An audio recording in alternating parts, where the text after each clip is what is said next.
There's no better time than the present. Hey, you know what I mean? Oh, hey, how you doing? Good, mate. Hey, everyone. Welcome to the Blue Abroad Show, Monday, the 21st of August,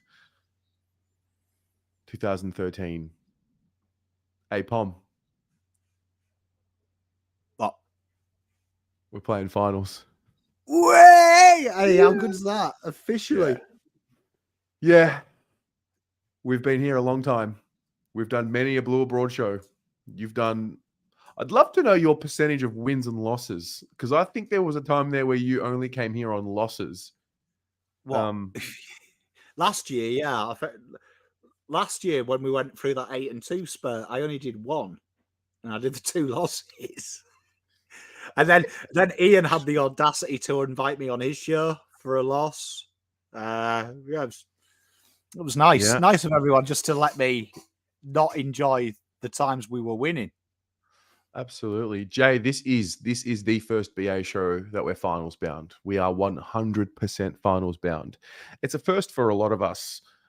What I thought about this earlier, what a really unique experience for those who have seen premierships, because I'll talk to them throughout the weeks and they'll say, I just can't wait for those of you who haven't seen success. I can't wait for you guys to see success. So what's it like for them? Like, they're just sitting back and they're just watching us go crazy, and then all of a sudden get into this zone of, now they know what it's like to be in finals again. It's an interesting one, actually. I was speaking to Barbaza just in that intermission. He asked me a really poignant question, like, how does it feel for me? Because obviously he knows, even though I'm old in reality, as a Carlton fan, I'm like 12 years old. Like, do you know what I mean? Yeah. So I don't have any memory of anything good apart from Judd versus Richmond, and that feels like a lifetime ago. I didn't really understand what I'd witnessed.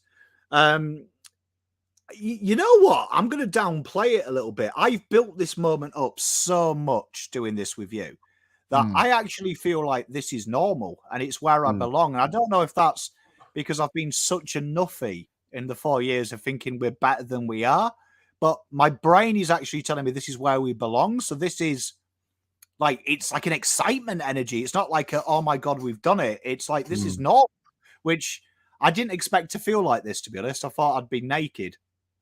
Yeah. I do resonate with what you're saying, because it's like we have held the standard and held the, in the way that we critique the club and the players and everyone, we've held them to this standard of a contending team or a top 4 team or a top 6 team or a top 8 team, whatever. So yeah, it's like, it doesn't feel magical. It just more so than anything, it's just more like, okay, now we can start talking, like actually start talking. We're a bona fide side now. 100%, mate. I mean, we've talked a lot of smack on this show, haven't we? We've talked a lot of smack. We've built it up. We are actually here, though. This is tangible. We can hold it. We can touch it. It's an exciting time. Yeah, no, sure is. We're going to recap it all. Got a big night tonight. We've just done the player ratings. We are going to play the fan cams compilation, and then we're going to get stuck right into this game. So stand by.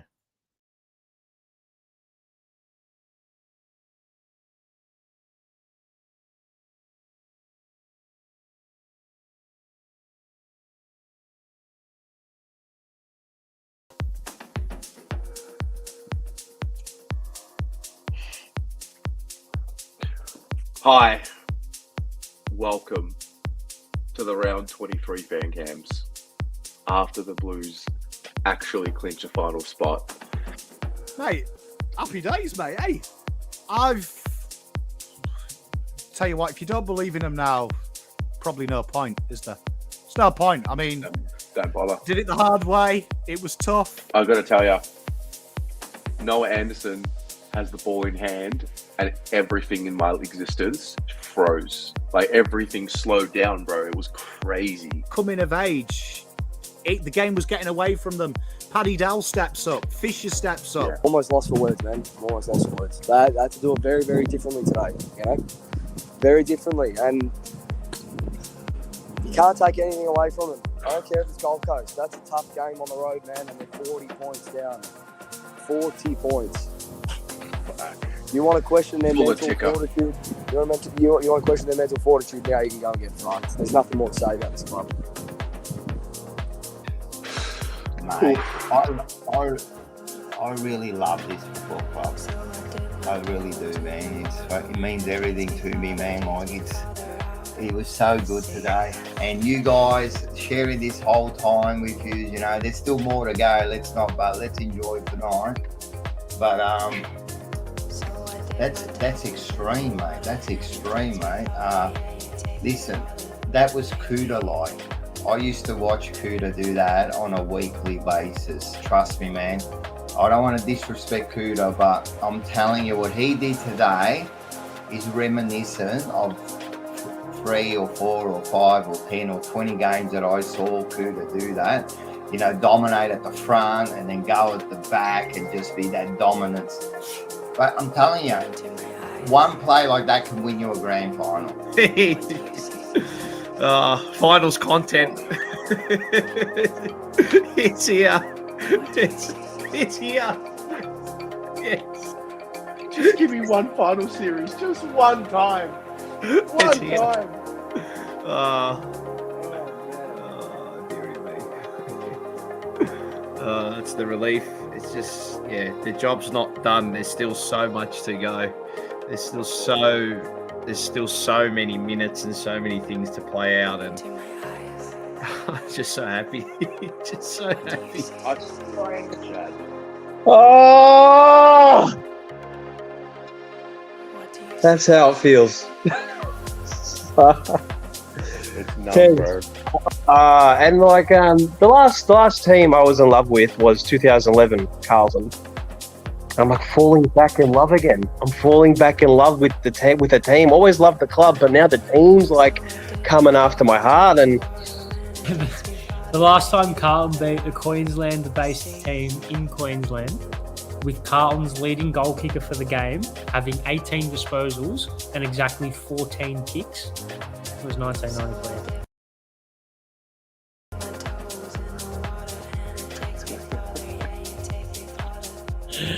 Oh, how fucking good, mate.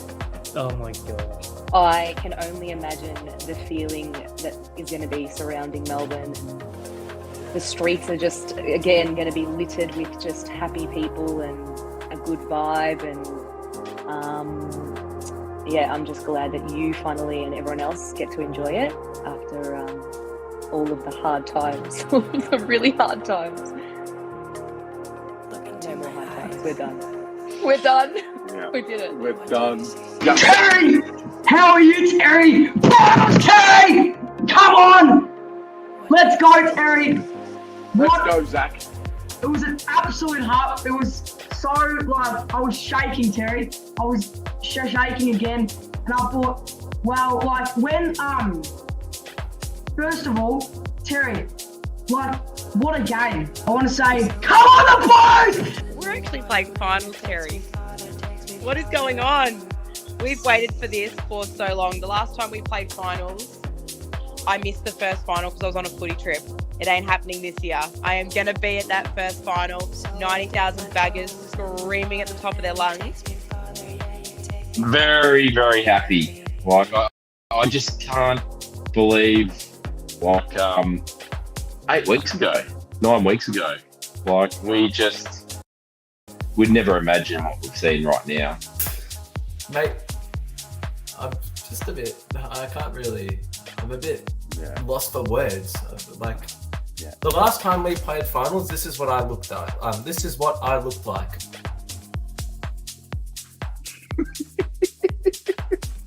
So with that, I'll just show you, let Gold Coast know what we're doing out here. Just want to let Gold Coast know what it's about. Hey, Gold Coast, just win, baby.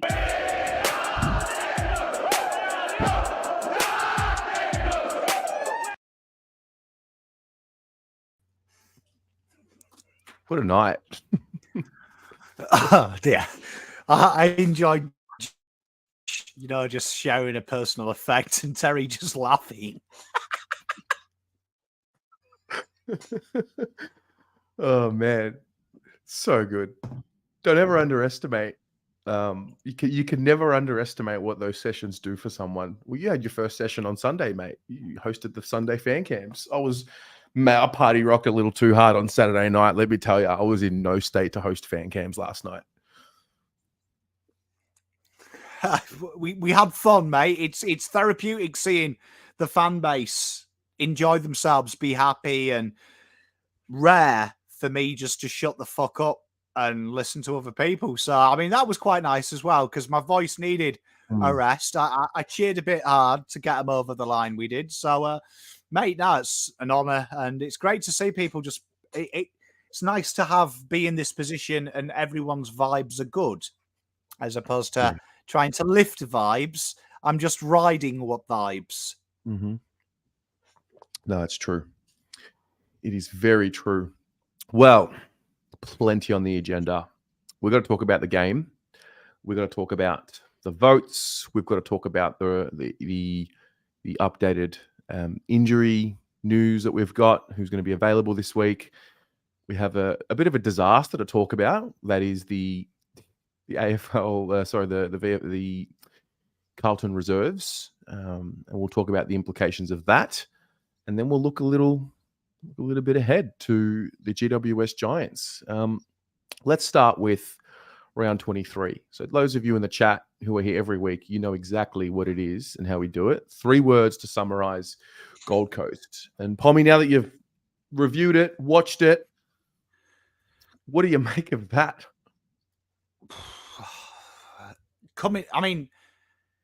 So many similarities this season from last season and lots of redemption arcs. These boys are trying to give M. Night Shyamalan a run for his money for the twists and turns they generate per game. Let's be honest. The last time we played them, round 13, the ladder looked like this. They had a game in hand. An article was written about them that they could be the Smokies to arrive late for finals was the headline. Will the Gold Coast arrive late for finals?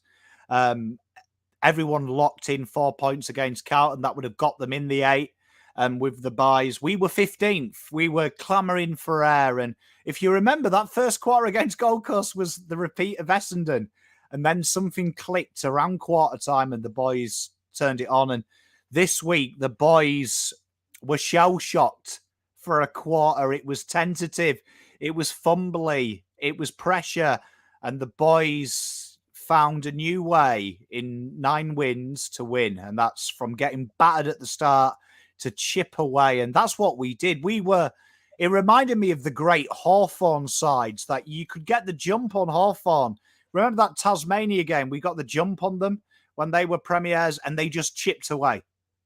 6 points by 6 points. And it became inevitable and probably the hardest, best watch along I've ever been a part of. That quarter time, Jesus, some people managed to drag me into a dark place. But ultimately, probably the best one I've been a part of because keep saying it, positive energies. These boys, they just need a little bit of belief. And once they smelt blood, they were systematic in their approach. And another win, finals locked away, and we get to enjoy the final round. Enjoy the final round because no matter what happens, we're in the 8. I'm not going to lie. So watching it at the ground was, for one of the first few times that I can remember, it was quite unique for me. It was so different watching the replay and realizing what had happened. I actually didn't realize in it. This is a really weird thing to say. I didn't realize that we had actually gone down by 40 at one point. I was so shell shocked at the first quarter. Like I wasn't surprised to see a little bit of a slip or a little bit of a lack in energy given how intense the week before against Melbourne was. So I wasn't shocked at it. But then when it started getting out to like 38 or 33 and 38, and then obviously 40 and whatnot, it was just, I don't know. I was angry and I was like, really finding it hard to come to terms with what was happening. And then I think because of that, I didn't really get to enjoy the second quarter for what it was at the time. And then when I watched the replay, I realized how incredible the comeback was. And it's also with this group. I don't remember too many comebacks with this group along the journey, if any. They had them stages with Teague, if you remember, where they got battered and then came back and ultimately fell short. But we know this side can do it. I mean, I think this side was a total different comeback. It was almost ruthless, just chipping on. And I'm going to be totally honest, and those in the watch along can validate if I'm chatting bare shit. But I was quite relaxed at quarter time. I don't know what these boys have done to me, but I genuinely believe they can do it, and I wasn't surprised. There is something about this group of boys that, and that's probably under service. This group of men, who they can do it. They can do it. Nothing phases them anymore. This is not the Carlton. Oh my God, if we lose, oh shit. This is the Carlton that's like, all right, cool. Watch me. Do you remember Cooter used to say his mantra is I can, I will, watch me? Mm-hmm. These boys have got a little bit about them. Do you know what I mean? I can, I will, watch me. And tell you what, they came back. They came back, and it was one of them ones that we've been a part of. We've got ahead. Then people start chipping us away, and you knew eventually that damn wall was going to break. They were just too good, and credit to the men. Honestly, fucking love it. How good's winning, baby? Yeah. But I think one of the big criticisms of this group for a long time was their ability to adjust in-game, in-quarter. And I just think a 40-point deficit in any reality in the past, maybe apart from one time, it might have been against the D's from memory. It was early in the season. We nearly pegged it back and won the game. But I just feel like we used to say the word inevitable and the inevitability of the loss once we got to a certain point or a certain stage in the game. And even probably in some of the losses this year, in the losing streak, there was that inevitability. But now there is just this pure will to win. Like they are demanding it. They're not accepting losing. And it's, you blink and you're like, they've arrived. It's clicked. It's happened. Like the thing. It's here. We're living through it right now. And I feel like this will be the last final series. This will be the last final series that we go into not as the favorite to win it for the next couple of years. That's how it feels. I'd say all 7 sides that make up this final, I reckon if you have a heart-to-heart with them and say, who do you not fucking want in an eliminator? They'll say Carlton. There's something about these boys. I tell you, there's a bit of doggies about these boys. You can write them off. You can say no one wins from 8th. You can say all that bollocks. But there was something about that doggy side led by Murphy that just didn't want to lose. That couldn't lose. There was an inevitability about they were going to win. And you know what? These boys now, success is addictable. And you can see these boys are addicted to winning. And one case in point, Charlie Kerner, that I said it at quarter time, my energies were off. I was a little bit too laid back. And I told myself off along with about 30 people in chat. But I gave myself a telling off. I was down. And you know what? Charlie Kerner kicks that goal when he looked at the cheer squad in the eyes and said, come on, give me something. Give me something. And that is telling you, these boys ride the energy. They ride the wave.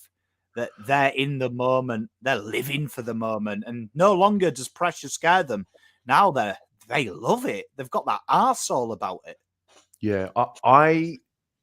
When I watched the replay last night, that moment, I think when Charlie kicked his first goal, the manner in which he demanded a rise from the cheer squad or just the home fans, we'll get talking about it after we do the review of the game, but there is a serious role for the fans to play in this. And we're going to touch on the that and how important it is, and how important really it is to get as much unity behind them as possible, and remove this, what do we call it?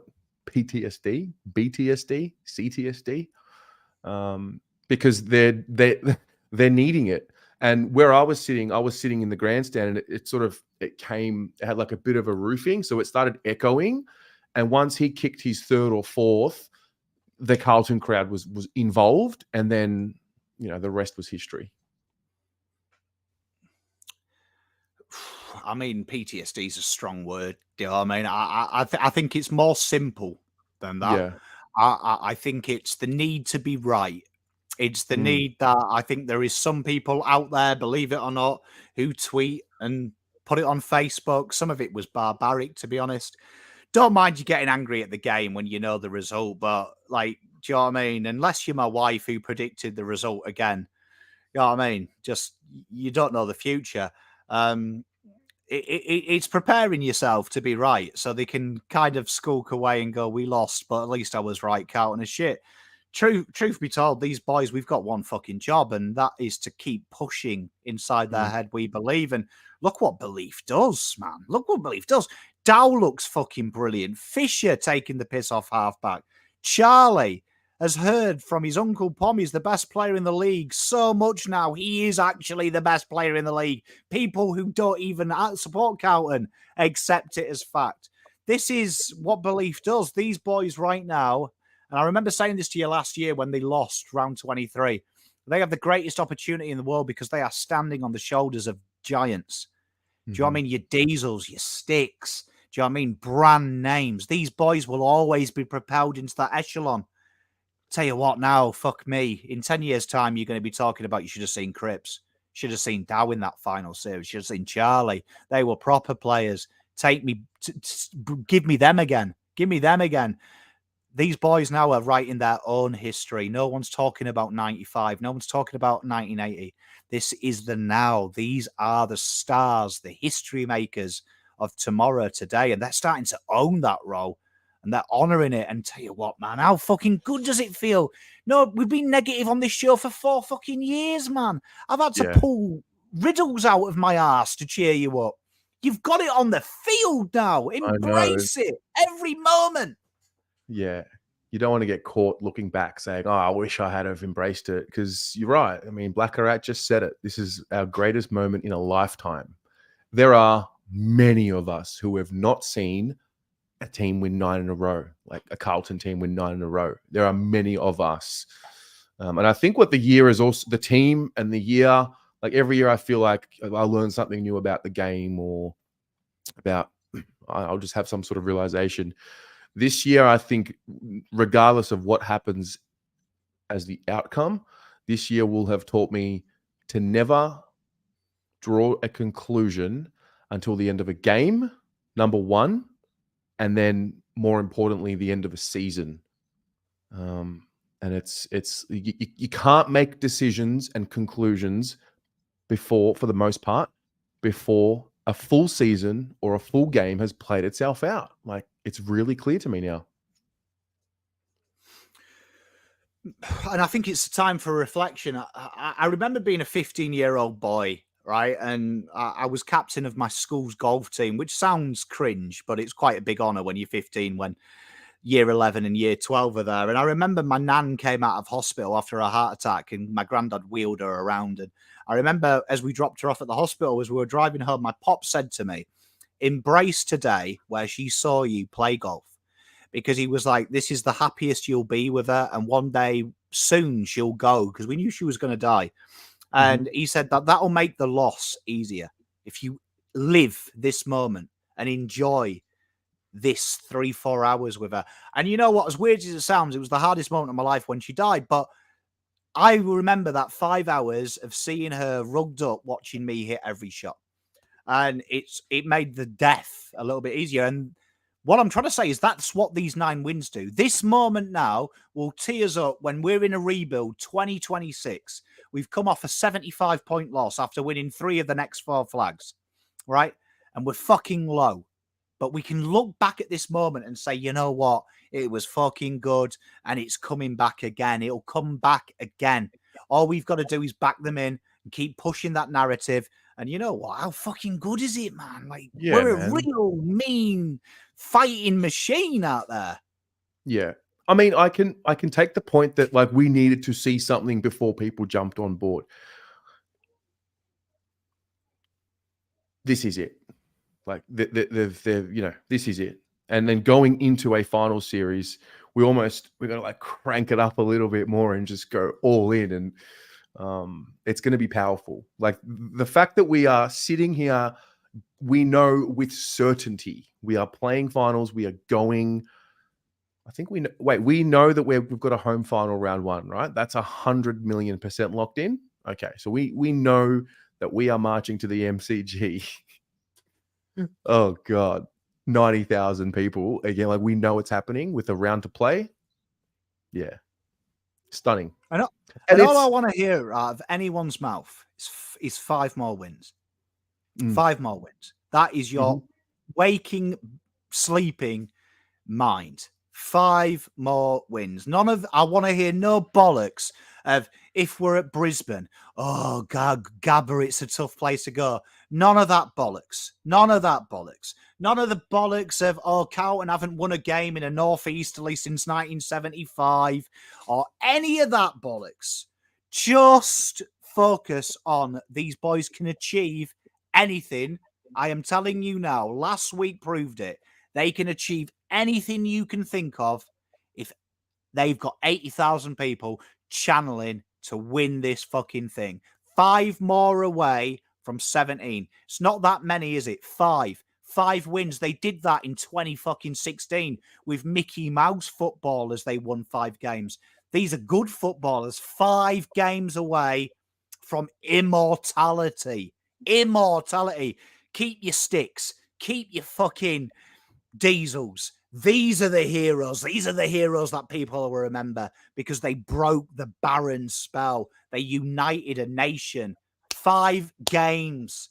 Fuck all, innit? 5 games. Fuck all. Cripps can win them on his own. James Sosic with the 500 Japanese yen. I think the boys have got rid of the loser mentality that has plagued our club for years. We just need to back the team in and trust the process. Boy, how good is the process? How good's the process, mate?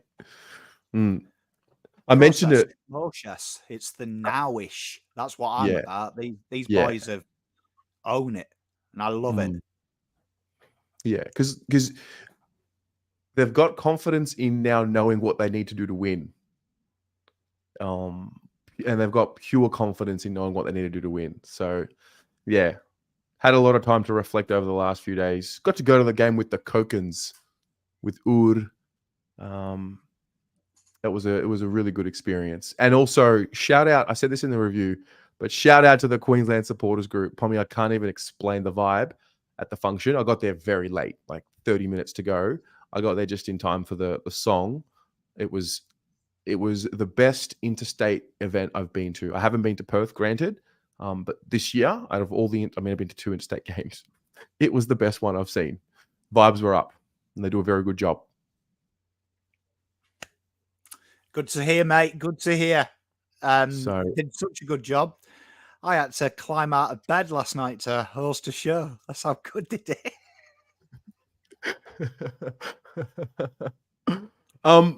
So to the game, before we get to votes, can you give me a moment of the game that lives rent-free in your head? And those of you playing along at home as well. This is going to shock everyone watching at home. Charlie Curnow just popping in the back line for Bance to take a mark because he was bored of dominating forward of the ground. Charlie. Okay. Let me read some of these. Let's have a look. Oh, yes. The Charlie to Harry kick. Yep, Charlie's mark. Martin's on the wing. I'm not sure. Lou, if you're talking, because my one is, it's Jack Martin tackling 2 people at once. I think he had Mac Andrew and somebody else in the contest, and one went past him, but he was holding him, and then the other one, he grabbed onto his jumper and he still had it. reveals it. These moments reveal everything with respect to their mentality. So, yep, Jasmine. Yes, Wildy. Cottrell on the wing to Charlie. The filth that is Matt Cottrell. That little dinky little. I do think in the watch along we called it filth. We do use that phrase as a praise. Bit of filth. Mm-hmm. Cotters to Charlie to Owie, second quarter. Yes. Harry burning the defender. Mm-hmm. He looked more. We said this in the ratings, but Harry seemed to look more confident running than actually having power through his body. I feel like that'll come. It could be the knee, the launching through the power through the knee or the leg. But it was good to get a game into Harry, and I guess a couple of games leading into finals. Yeah, I mean, thank God we won that game, because I'll tell you what, half time I went outside for a dart, was watching KO, and they were bringing up so many Harry stats. Like, I could tell they were hoping we'd lose that, and they were like, we're going to bury this guy. So that was good. One moment we haven't talked about, actually, just that does ring out, rings true to me. Paddy Dow, Deb will love this, third quarter, centre clearance, and he does a 360 spin, bought himself some time, hits up Jack Martin half forward. That was filth. And Albert, my main man, we did enjoy Lacocious. My wife's favourite moment of the watch along was me saying, Lacocious, come and see me after class. I'll knock you out, you dirty prick. Nick Newman getting the 50 by laughing. Absolutely rated that. That was little brother to big brother when you get told off. I rated it. Yeah. All of Charlie's field kicking was amazing as he drops a cheeky 100. Just on Dow, I don't know if I described it well in the ratings, but let's say this microphone is a defender, like a Gold Coast player, right? Paddy Dow, ball in hand at the one of the center bouncers. It's the trademark move of his, which we all used to get excited about, the burst, but like the way he was dancing in between the defenders, it was like he was, and said it earlier, I can't believe I'm saying it now. I just feel like I wish there were 8 more games left in the season, because he just seems to be getting more and more comfortable every week. Building in confidence. I mean, I was listening to a footage one of my mates sent me about Dow, and he was talking about like his journey about working on stuff, and he was never really upset about not being in the team, like the long-term thing. Tell you what, the maturity of that young man, and he's still a young man. He's still a young man. He's still a bubba, especially when you're as old as me. I mean, it's quite humbling to see how he's just time and time again rose, and you know what? Great to see. Love a little bit of Paddy Dow. I'll tell you what, his journey. Wouldn't it be nice? You know, Jimmy R. spot on. Wouldn't it be the sex when Carlton win this 17 flag? Dow's the Norm Smith medalist. Wouldn't that be? Yeah. Things are dreams, Terry. Things are dreams. All right. Let's do some votes. Let's do 1, 2, and 3. I know that I've gone against the grain a little bit with that. So chat, give us your votes. Pommy, how did you do your 1, your 2, and your 3? 1 vote, George Hewitt. Mm-hmm. 2 votes, N. Newman. Mm-hmm. 3 votes, Charlie. Fair. I went Newman 1. No, actually, no, I didn't. The facts will say Newman 1, Hewitt 2, Charlie 3, but I actually did give my 1 to Dow. I wanted to give him a little bit of love. So I went Dow, Hewitt, and Charlie. I manipulated it a little bit, but that's okay. As long as Charlie's 3, I don't care who you 2 and 1 are, Terry. Yeah. Was that the best game Charlie's ever played for us? I know he's picked 10, but you know. I think it's the best all-round game. I mean, to be honest, it's probably the one that turned me on the most. Let's put it that way. Yeah. As a Charlie Curnow connoisseur, that would be my favourite game I've watched him play. Yes, Josh Dolan, good to bump into you at the ground, my friend. Look at Dion's comment. Jesus, you've seen some shit, Dylan.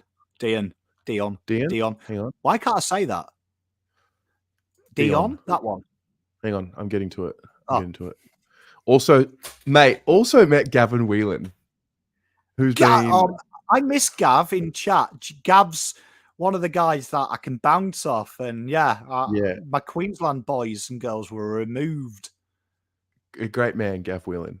So quality. Dion, been watching since that first video in the cafe with Pom, and have to say it's amazing to finally be able to watch this channel come finals time.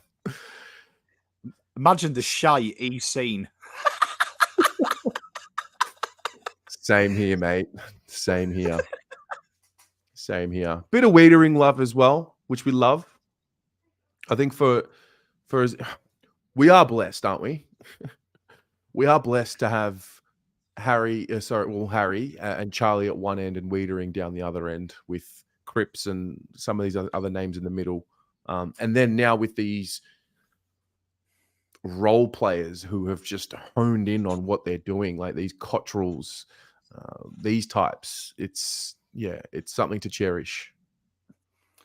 I've got to say, Terry, sometimes you've asked me, can you give me a 3-2-1?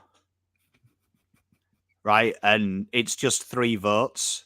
And then, like, I've just dart thrown 2 and 1. I'm going to be honest. I think after doing the Essendon game, that was one of the hard ones, because I think we only had one player play well that game. I think it was Chera.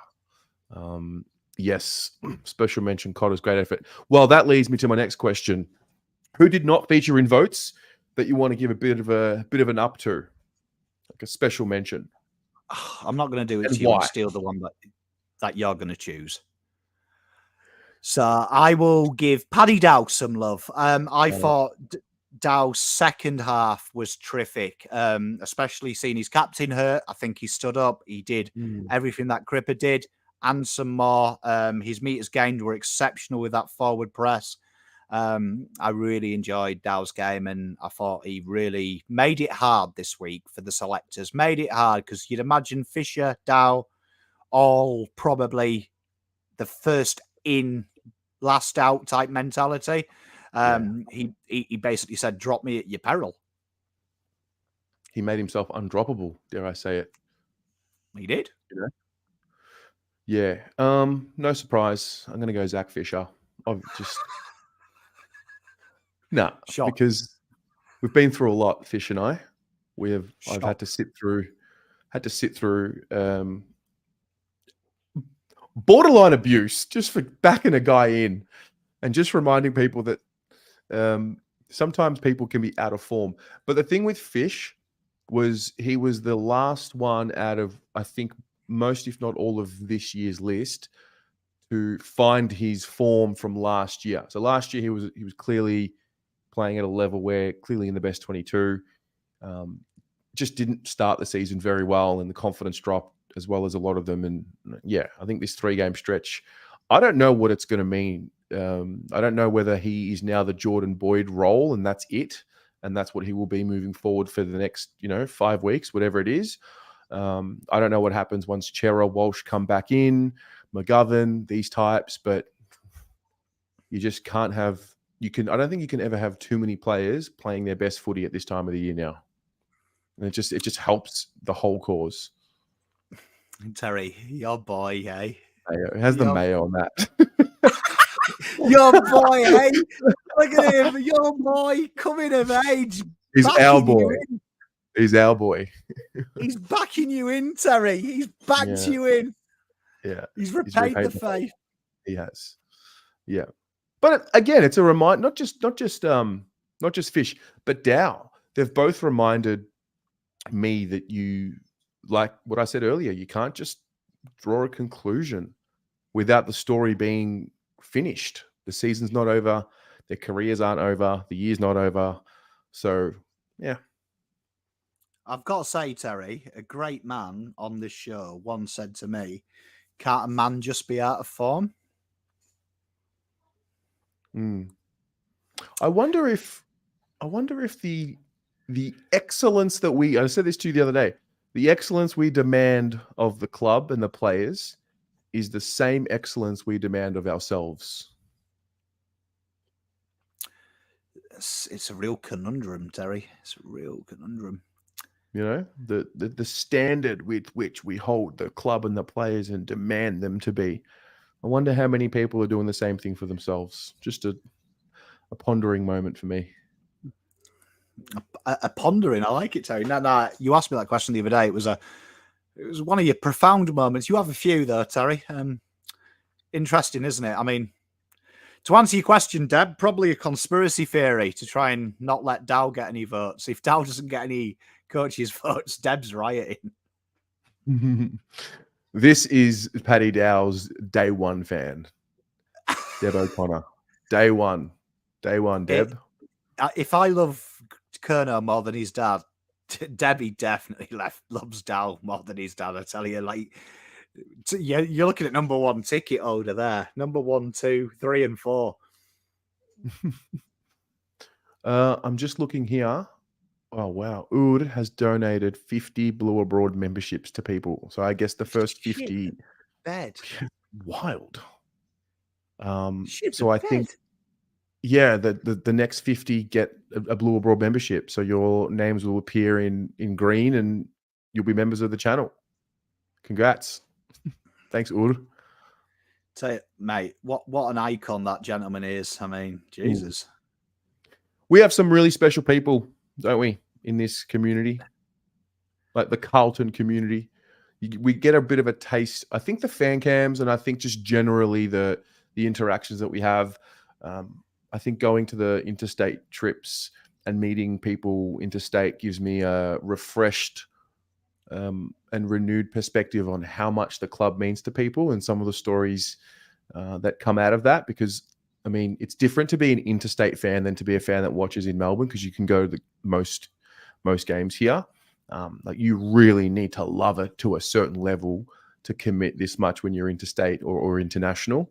And then there's also, like, you know, last week, without naming names, but we gave away a gift. We gave away the cash prize. And the winner was gracious enough to ask me to give it to somebody else in this community that was in need. And I think that one really smacked me in the face for how cool this is, how special this club is, and what it's done to people. Mate, it's so much more than just a monogram. It's so much more than the colour of the Guernsey. It's more than the name. I mean, it's a collective of people. Humans like being around people. We are a community species, aren't we? And yeah, I mean, you've only got to watch the fan cams last night. I mean, Pom the Big Melt was brought to tears. You cried, mate. Did you cry at the end? Complete melt. Yeah, absolute wet wipe I am. Takes a real man to cry. It does. It does. Yeah, I mean, what a complete sack of shit I am. No, you're not. You're not. So that's done. 9 in a row is done. Finals is done. Didn't plan for this, mate. Like, what now? How to maximize it? I mean, we just touched on getting behind them, making sure that we're super loud, and you know, making sure the energies are united. But how does one stay in the moment and make sure that they are enjoying every single moment? Well, if you've been a long-time viewer of this show, when we were going through the shit, I was a big advocate of unification, connection, was off with the players. That's what we need to do, connect with each other. Do you know what I mean? You see someone in the chat, have that chat. Do you know what I mean? The best way to enjoy any experience in life is to share. Do you know what I mean? An experience with someone is like a problem. It's a lot easier when you've got 2 people, 3 people, 4 people, and we've got so many people here. Do you know what I mean? Like, that are regulars. Like, enjoy it, embrace it, hug a brother, hug a sister. Do you know what I mean? Enjoy it. Like, we're all united, and just remember how fucking good it is now. You can flip that when it gets shit, because it will do. It's not going to be brilliant forever. I mean, the connections you build now are going to get you through that till the next week and the week after and the week after, so you can live in some kind of perpetual cycle of up and downness, and everything's better together, isn't it? Do you know what I mean? I like this from Shane. As a 30-plus year member, I've seen the good, bad, and ugly of the Blues. Glad the Blues are back. Cameron. Be present, humble, and aware at each game. This last 9 weeks has been a gift to us all. Yeah. The humility piece is one that I am curious about.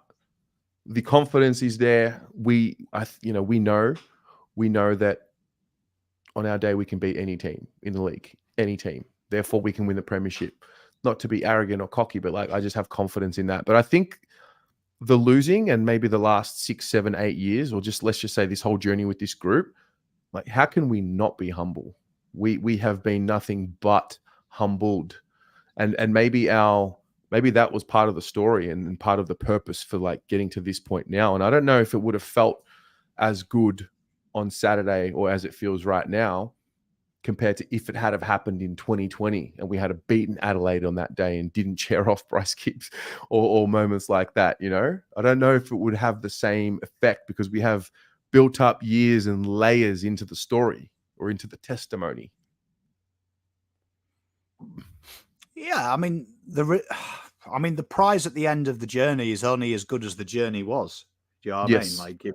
If it was easy, that pie wouldn't taste so good. But if you've had to wrestle 4 crocodiles and punch a bear in the face, Nana's apple pie tastes pretty sweeter, doesn't it? But I mean, I feel you. I mean, my mentality is I've been surprisingly humble during these 9 wins, apart from the watch along where I'm at war. So that's a little bit different.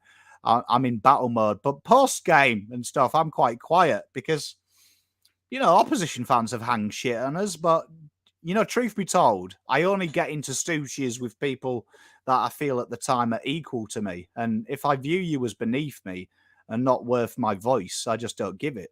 So I know my team's better than 17 other clubs. So you know what? I'm not gonna lower myself to the standards of mingling with the common folk when I'm mingling with 290 fucking legends at the moment. Do you know what I mean? Why would I go and chat fucking and lower my IQ? Yeah. Backhanded slap there for you. Yeah, cop that one. Clip that one, you fucks. So let's talk quickly about the VFL. What the fuck was that? That had that's it. Season's over for the VFL, right? Because of that loss, if I'm not mistaken. Carlton managed to turn the percentage around just enough to sneak other teams in. Yeah. Do you know what I mean? That was a tough watch. If you did happen to watch the VFL, which I did notice a few people on Twitter going, we don't do well in Queensland. Look, doom.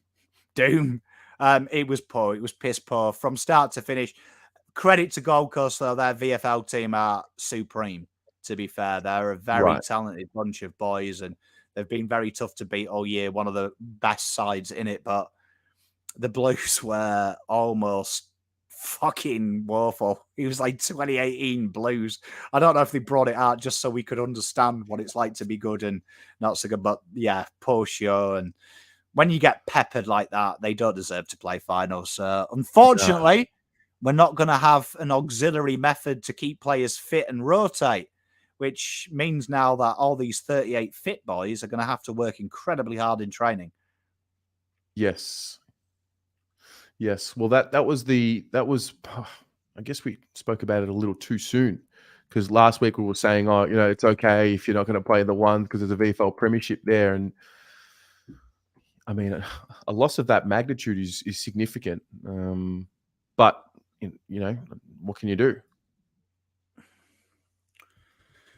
Much. I mean, Jay Sauce, looked to have aggravated his knee. He didn't play the second portion of the game, which the club hasn't mentioned if that's an injury. It did look, from my eye and looking at his mannerisms on the pine, that it was more precautionary than like doomsday. Let's all panic. So I do think he'll be all right. But yeah, let's be honest. Constable, Davis, Hollands, they had a field day against our baby Blues. So, yeah, just underline that one and let's never talk about it again. Never again. Well, let's talk about the team dynamic a bit, because the moment has come. And the moment that I talk of is the moment where we now know Chera, Walsh, and McGovern, according to reports tonight from John Ralph. So I'll give him the benefit of the doubt on this one. I don't think he has a reason to lie on that one. But the reports are that they're available to play this week. So now what do we do? This was the situation we were talking about a few weeks ago with, Dow came into the side and Fisher came into the side and these types. Fogarty has come into the side and he's just gone out due to some soreness from last week. So I guess Fogarty's available to play as well. What in the world do you do? Well, I mean, you've got to play them. I mean, they are, regardless of who else you like in the 22, Mitch McGovern, Mr. Chera, and Mr. Walsh, they are best 22 without a shadow of a doubt. So they'll play. Perfect time to play them because I do think you need a game before the seriousness happens. Do you know what I mean? You've got to. All three of them, especially McGovern, needs his eye in for a week. Do you know what I mean? It'd be suicide to bring them back in for a final. And you've got to listen to people more experienced than us playing finals. Chris Scott demands and advocates that being able to prime players and get players' eyes in and things like that. So, do you know what I mean? For me, Walsh, McGovern, and Chera, they have to play this week because then you're talking about ruining the equilibrium in a final. And do you want to be experimental in a final? Do you know what I mean? I think that'd be mental for me. Mental. So, Cripps, does he get a rest? He was padded up. Do you give him the extra couple of weeks just to sort that out and give Walsh on ball and trust Dow again? Chera can come quite easily in and McGovern can quite easily come in for Marchbank. It's not too difficult.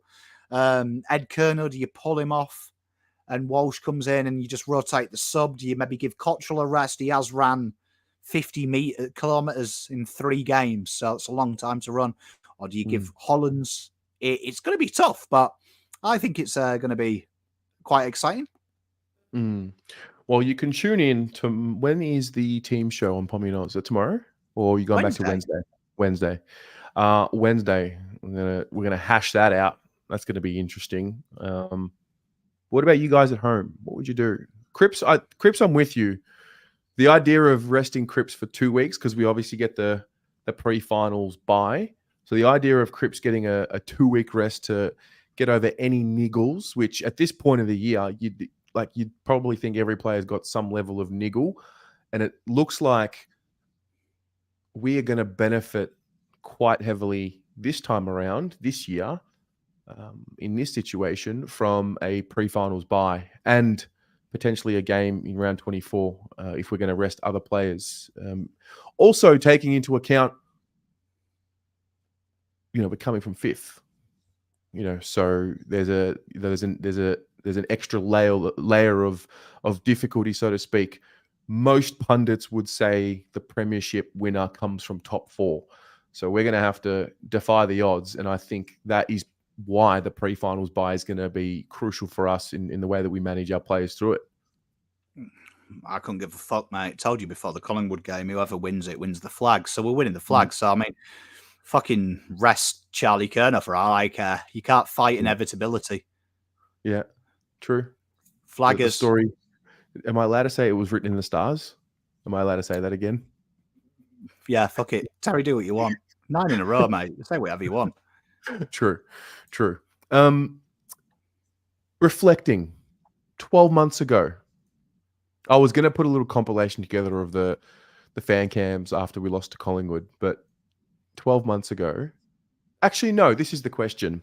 In the last 12 months, from the Collingwood loss until this moment right now, knowing that we're in, what have you learned?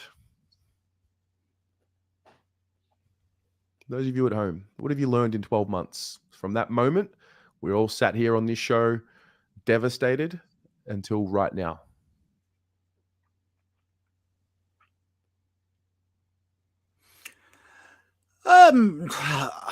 Probably my wife wanting to divorce me after the Essendon game.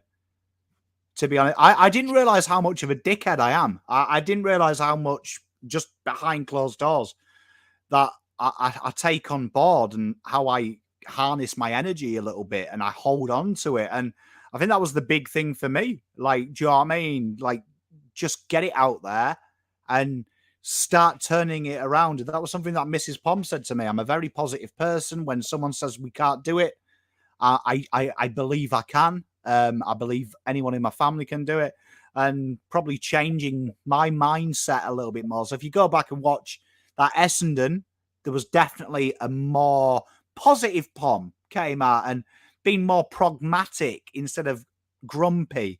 And that was probably my big lesson. Do you know what I mean? Being who I am on and off the camera, and including my football team.